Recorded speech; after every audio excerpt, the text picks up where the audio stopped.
Picture yourself in Victorian London, a city teeming with life, yet cloaked in fog, where the darkness hides secrets too terrifying to imagine. Beneath the flickering gas lamps, there's an air of unease. The year is 1888, and the city is gripped by a terror unlike any before. No one feels safe, not even in their own homes. A killer is on the loose, but not just any murderer. This one is clever, ruthless, and relentless. He is Jack the Ripper. Who was Jack the Ripper? That is a question that has haunted the world for more than a century.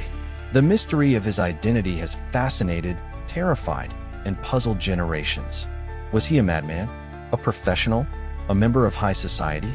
Today, we delve into the chilling history of the unsolved murders that changed London forever.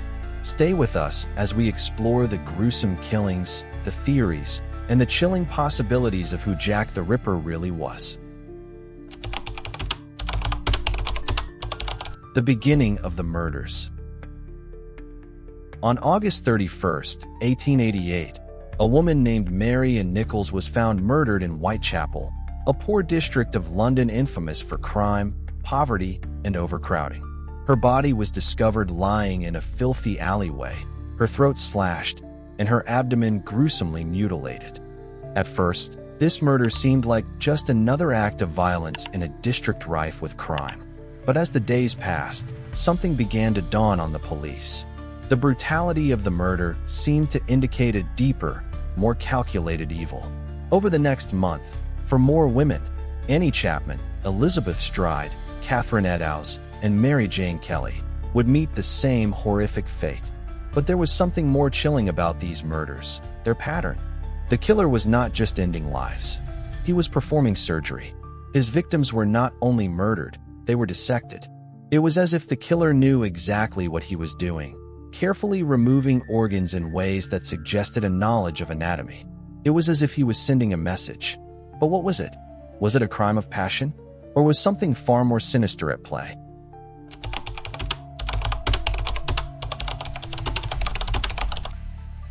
The investigation and the early clues. As the murder spree continued, the police faced mounting pressure. With the public in a frenzy, investigators scrambled for clues. But there were no witnesses, no physical evidence, and no signs of struggle. The killer was meticulous, careful, almost invisible. He struck at night and disappeared without leaving a trace. Detectives scoured Whitechapel, questioning witnesses and collecting evidence, but they hit dead ends at every turn. The streets, full of dark alleys and narrow passages, provided the perfect cover for a killer who was adept at blending into the shadows. And, to make matters worse, the police had no solid leads. Their only hope? The public. The police relied on the testimonies of the public, hoping that someone would come forward with information. But the fear in Whitechapel was palpable. The residents, many of whom were poor immigrants, were distrustful of the authorities. They lived in constant fear of being targeted by the Ripper or of being arrested as a suspect themselves. With no formal support system, the investigators were left to sift through a tangled web of rumors, false confessions, and hoaxes. The letters and the public's fascination. As if the murders weren't enough, the case took an even stranger turn. As the police continued their investigation, a series of letters began arriving at the press and police stations. These letters were allegedly written by the killer himself. Among these letters, one stood out, known as the Dear Boss letter. The writer, who signed it Jack the Ripper, boasted about the murders and mocked the police for their incompetence. The killer described his crimes in detail, further instilling fear in an already terrified public. The letter read, in part, "I am down on whores and I shan't stop until I get buckled." Was this letter genuine? Was it really from the killer? Or was it a hoax, sent to fan the flames of public panic? To this day, no one knows for sure. But this letter ignited public fascination with the killer, making him a symbol of fear and mystery. Over time, more letters would follow, each one more disturbing than the last, with the killer's boastful, yet chilling tone. These letters captured the public's imagination and have become as infamous as the murders themselves.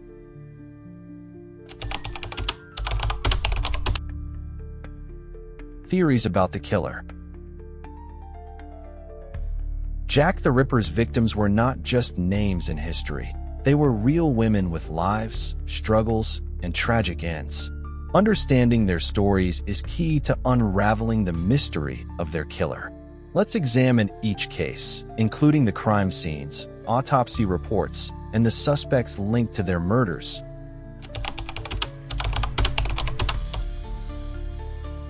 Martha Tabram, August 7, 1888. Martha Tabram was found stabbed to death on the first-floor landing of George Yard Buildings, Whitechapel. She had suffered 39 stab wounds, mostly to her torso. Unlike the canonical 5 victims, her throat was not slashed, and she was not mutilated in the way that later victims would be. This has led to debate about whether she was an early Ripper victim or the work of another killer. The coroner noted that many of the wounds seemed random, but 2 deep stabs to her chest suggested a level of precision. Some wounds appeared to be inflicted with a small knife, while others seemed to come from a larger, more military-style blade. Some believed she was killed by a soldier, as she was last seen with 2 men in military uniforms. However, no arrests were made. The body, which was that of a woman, apparently between 35 and 40 years of age, about 5 feet 3 inches. In height, complexion and hair dark, wore a dark green skirt, a brown petticoat, a long black jacket, and black bonnet. The woman is unknown to any of the occupants of the tenements on the landing on which the deceased was found, and no disturbance of any kind was heard during the night. The circumstances of the tragedy are, therefore, mysterious, and the body, which up to time writing had not been identified, has been removed to Whitechapel Mortuary, and Inspector Elliston, of the Commercial Street Police Station, has placed the case in the hands of Inspector Reed, of the Criminal Investigation Department, and that officer is now instituting inquiries. Source: the Sheffield Daily Telegraph, Wednesday, August 8, 1888.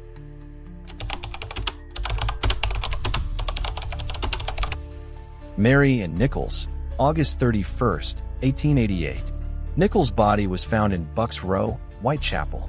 Her throat had been deeply slashed twice, almost severing her head. Her abdomen had been cut open, and there were multiple deep incisions. Dr. Llewellyn, the coroner, reported that there was little blood at the scene, suggesting she had been killed elsewhere or the killer had some knowledge of how to reduce blood loss. Nichols' murder marked the beginning of the Ripper's reign of terror. Witnesses heard no screams, leading police to suspect the killer may have strangled her first.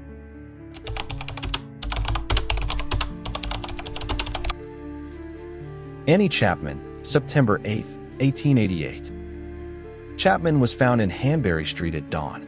Her throat was slit, and her body had been mutilated with surgical precision. Her uterus had been removed, suggesting medical knowledge. Dr. Phillips noted that the killer had removed Chapman's organs quickly, leading to speculation that he had anatomical expertise. Her intestines were pulled out and placed on her shoulder. A man named John Pizer, known as Leather Apron, was initially suspected but later cleared. Witnesses described seeing a well-dressed man speaking with Chapman shortly before her death.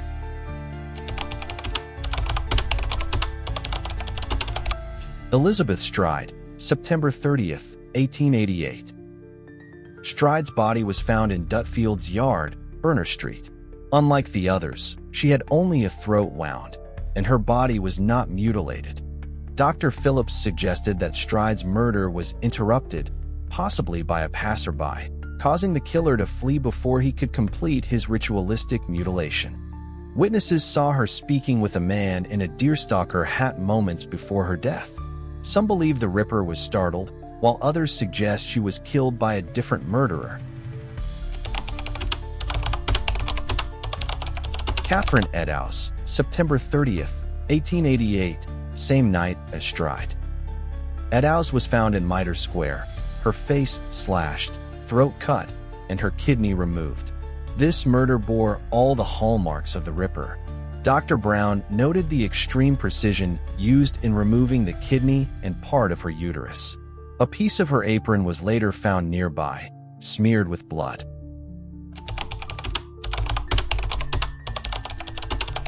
Mary Jane Kelly, November 9, 1888. The most gruesome of all, Kelly was killed in her own room on Miller's Court. Unlike the others, she was murdered indoors, allowing the killer unlimited time. Her body was completely butchered, her face unrecognizable, and her heart missing. Dr. Bond stated that the level of mutilation was beyond anything seen before. Her body was essentially skinned, her organs scattered around the room. Some believe Kelly was killed by a copycat, as the brutality was far greater than previous murders. Others suggest the Ripper finally had the privacy he needed to fully express his depravity. Alice Mackenzie, July 17, 1889. Found in Castle Alley, Whitechapel, Mackenzie's throat was cut, but her wounds were less severe than the previous Ripper victims. Dr. Phillips believed this was a Ripper killing, but others noted the slashes were not as deep or precise.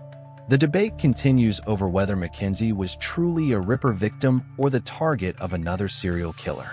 The brutality of these murders left London in fear. While some victims are confirmed Ripper victims, others remain debated. Theories about the killer's identity range from a disgruntled doctor to a member of the royal family, but to this day, his identity remains unknown. Each theory has its merits and its flaws, but none of them can fully explain the chilling precision and brutality of the murders. So, who was Jack the Ripper? To this day, the truth remains elusive. The psychological profile of the killer. Jack the Ripper wasn't just a brutal murderer. He was an artist of sorts, crafting each crime with precision and care. His victims were not random. They were chosen carefully.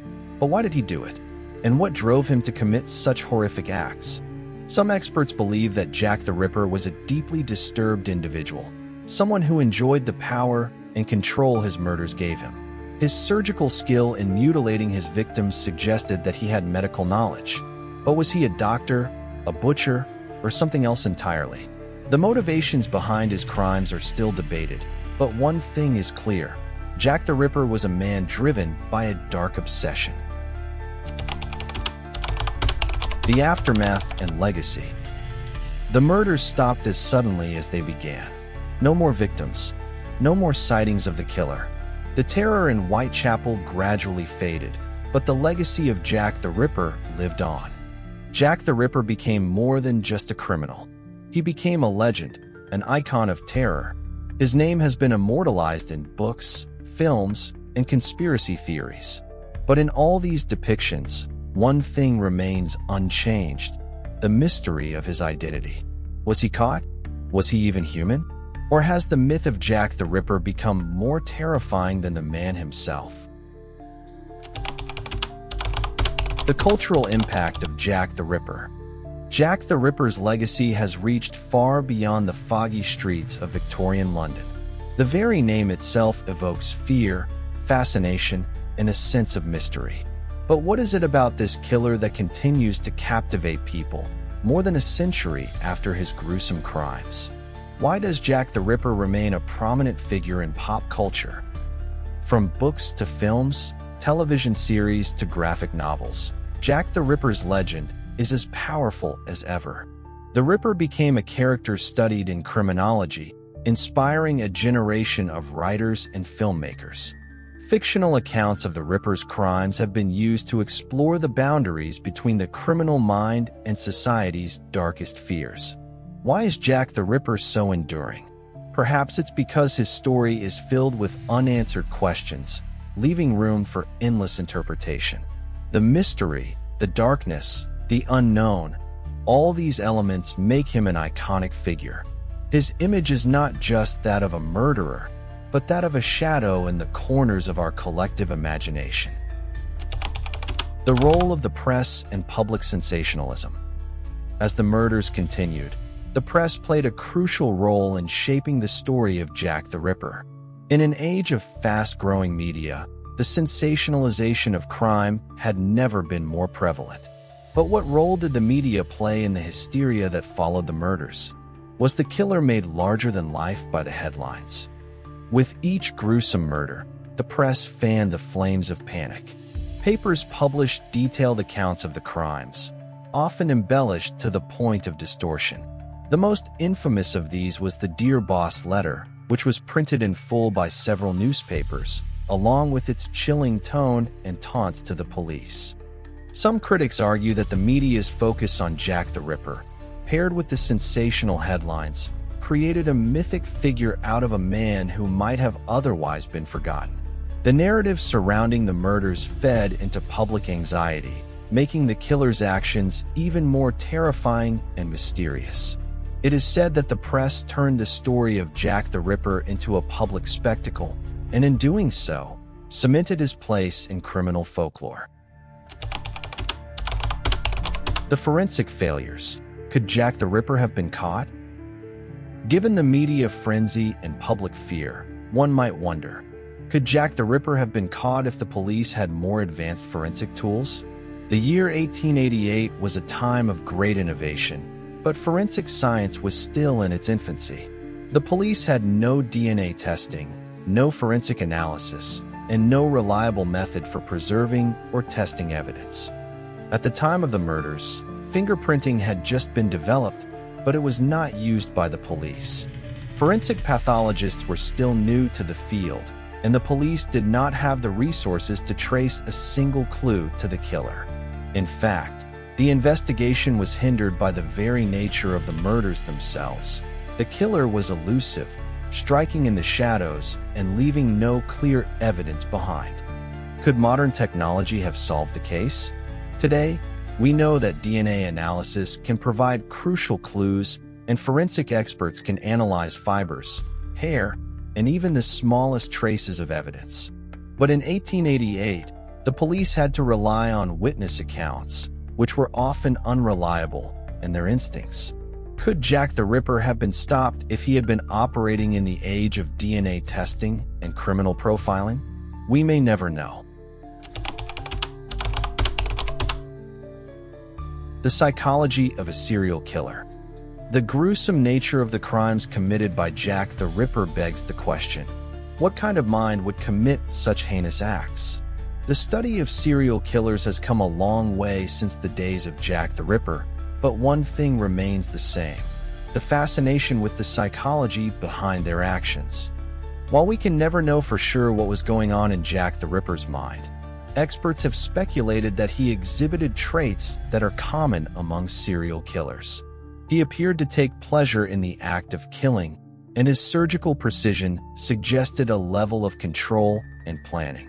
Some believe that he had a deep psychological need for power and control over his victims. One theory posits that Jack the Ripper was a man who had lived through some form of trauma, which caused him to channel his anger and frustration through violence. His choice of victims, women living on the margins of society, suggests that he might have viewed them as disposable objects for him to control and destroy. As quickly as the murders began, they stopped. The streets of Whitechapel fell silent once again, and for over a century, no more victims would be found bearing the same brutal signatures of Jack the Ripper. The end of the killings has left many puzzled. Was the killer caught and silenced by the authorities? Did he leave London? Or did he simply stop, either because he was satisfied or because something in his life changed? No one knows for sure, but the end of the murders added another layer to the mystery. It is almost as if the killer disappeared into thin air, vanishing without a trace. The Ripper's legacy, a mystery that lives on. And so, we come to the end of our journey through the dark, misty streets of Victorian London. A journey filled with horror, mystery, and unanswered questions. The case of Jack the Ripper remains unsolved, locked away in the annals of history, leaving behind only theories, whispers, and shadows. But perhaps that's exactly why we are still talking about him today. Perhaps the unknown is what keeps his legend alive. The idea that the answers are just out of reach, that somewhere, buried in old police reports, hidden within lost evidence, or waiting in the mind of a yet undiscovered witness, lies the truth. The final piece of the puzzle. And maybe, just maybe one day, someone will find it. But until that day comes, the mystery lives on. What do you think? Who was Jack the Ripper? Do you believe any of the existing theories? Or do you have a new idea that could crack the case wide open? Let us know in the comments below. We'd love to hear your thoughts. If you enjoyed this deep dive into one of history's most chilling unsolved crimes, don't forget to give this video a like. It really helps us bring you more content like this. And if you love exploring history's greatest mysteries, make sure to subscribe and hit that notification bell so you never miss an episode. Because there are always more stories to uncover, more secrets to reveal, and more mysteries waiting to be solved. Until next time, stay curious, stay questioning, and keep searching for the truth. See you in the next one.